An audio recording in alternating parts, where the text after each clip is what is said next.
Now, I'm delighted to be joined by Roger Casale, the ex-Labour MP and the founder and Secretary-General of the New European Movement. Roger, welcome to the Alex Salmond Show. Thank you very much, Alex. Delighted to see you again. Delighted to be with you and with your viewers. Now, Roger, your organisation has made the estimate that 1 million people, perhaps, were excluded effectively from voting in the recent European election. How do you arrive at that big number? What we did after the election was we wrote to electoral registration officers, Alex, in the UK, and we asked how many of the additional forms that EU citizens needed to complete in order to be able to vote in the European elections were returned.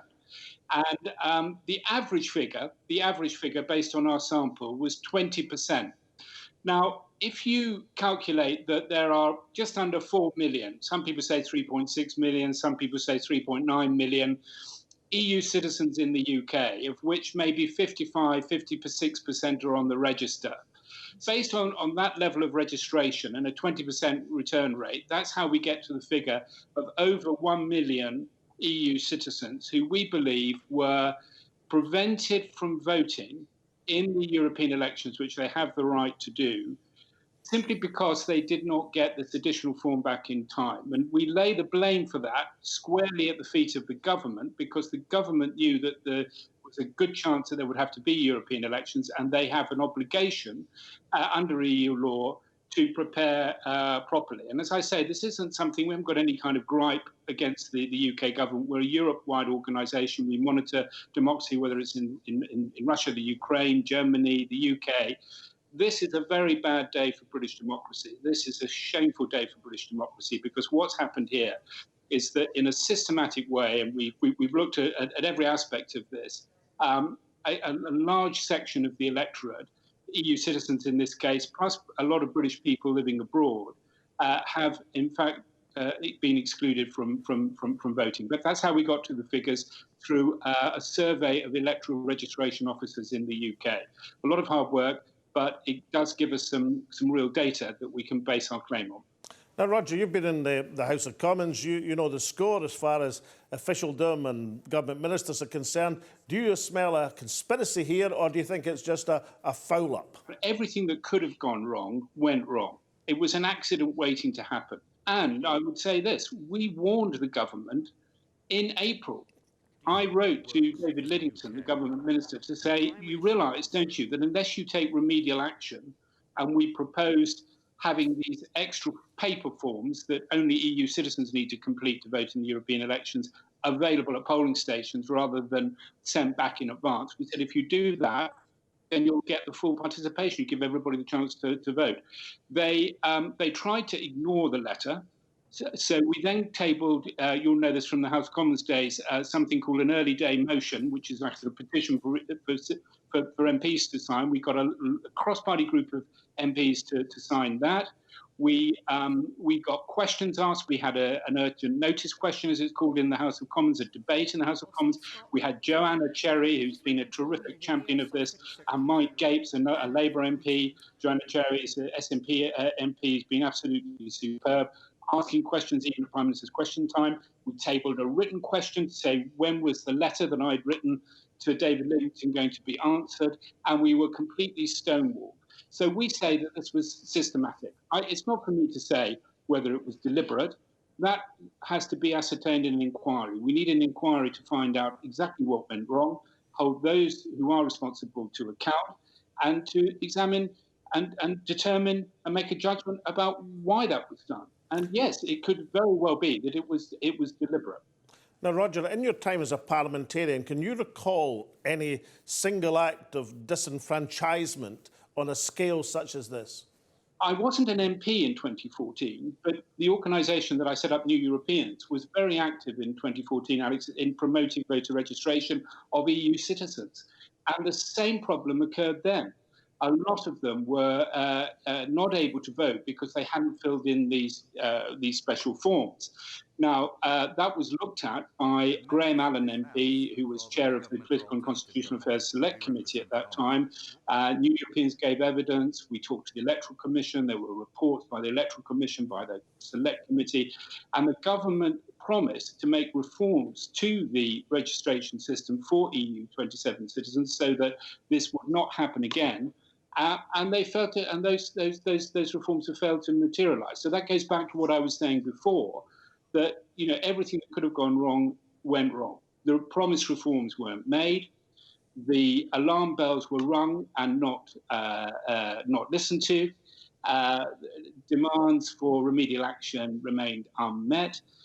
Forms were sent out so late that there wasn't time for them to be returned. And the net result was the disenfranchisement, the preventable, systematic disenfranchisement of 1 million EU citizens. And no, I've never seen anything like that on that scale before. As an MP, I was an MP until 2005, but I did see it in 2014. And that's what makes it doubly bad in a way, that we knew this was coming, which had happened before. They promised to put it right, they didn't. So that rather suggests to me that the decision not to put it right, and they knew perfectly well that this was coming, was taken deliberately. In other words, it wasn't a deliberate decision to act, it was a deliberate decision not to act. But the outcome is that 1 million people have been disenfranchised, probably more, and probably 5 or 6 extra Brexit MPs have been elected as a result. Now, Roger, you've had a success recently, the New Europeans, in getting this matter on the agenda of Guy Verhofstadt's Committee on Brexit in the European Parliament. What do you expect to come from that deliberation? We do have a very good relationship as New Europeans with the Constitutional Affairs Committee of the European Parliament, whose outgoing chair is Danuta Hübner. And that's quite right, Alex. She looked at all the evidence that we sent her, and she sent it on to the Brexit Steering Group, which is chaired by Guy Verhofstadt, and also to the Civil Liberties Committee, which is chaired by Claude Moraes. Claude Moraes has already responded, and he has sent all the material to the Venice Commission of the Council of Europe. As soon as the Constitutional Affairs Committee is reconvened in the European Parliament, we would like them to launch a formal investigation. And we would like that to be the recommendation that comes from Guy Verhofstadt and the Brexit Steering Group. Because this is a matter that goes wider than just what's happening in the UK. This is an issue about democracy in the European Union. And I have to say that it's not just in the UK where there were irregularities and where there were problems with transnational citizens, mobile EU citizens, citizens of one member state who live and work in another one were excluded from voting. This is the most systematic example.